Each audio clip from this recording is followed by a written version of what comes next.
Well, now on to Derek Malcolm is our host at the Film Club.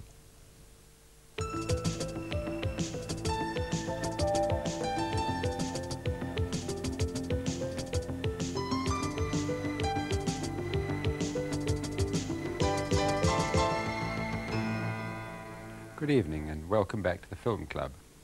Science fiction movies come in so many different shapes and sizes that it's pretty difficult to define the genre at all.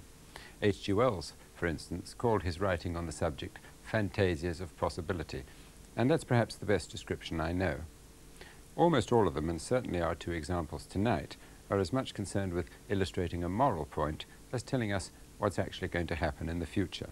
Though Isaac Asimov, for instance, has some right to say that he's now living in the world he wrote about in the 50s.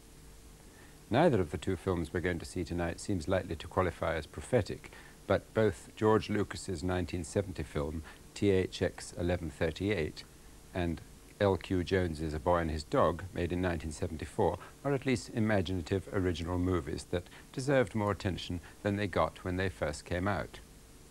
THX1138 was initially made as a short student graduation film by Lucas, who went on to achieve fame and fortune with Star Wars.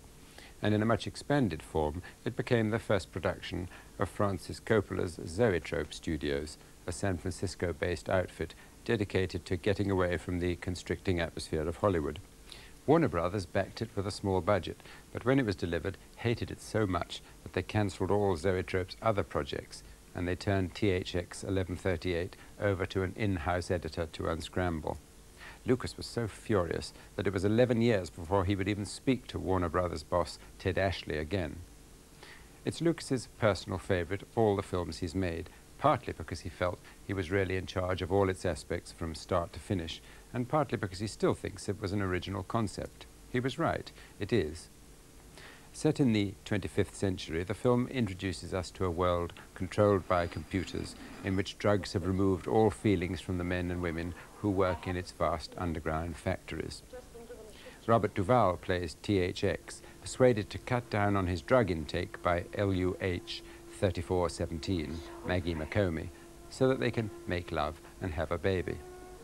THX's fight to free himself is the basis of the plot, and the moral of the film is the danger of conforming. Work hard, increase production, prevent accidents, and be happy is the reigning philosophy of this strange 1984-like world. What Lucas seemed to prefer was the old hippie philosophy of turn on, tune in, and drop out.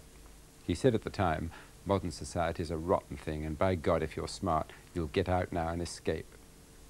It's a film that's much more solemn and serious than anything like Star Wars, but its sophisticated graphics and its sound effects were certainly revolutionary for the time, and the whole atmosphere of the white limbo prison scenes make it a highly promising debut. And by the way, the cuts made by Warner's have now been restored.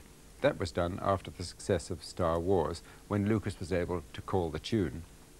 Even if THX1138 never actually went into profit, Lucas got his revenge on Hollywood. Ted Ashley's apology for what happened was, remembers Coppola, like it came straight out of the Vatican. Seeing the film again, I'm rather glad about that, even if I'm not quite sure what exactly his phrase means.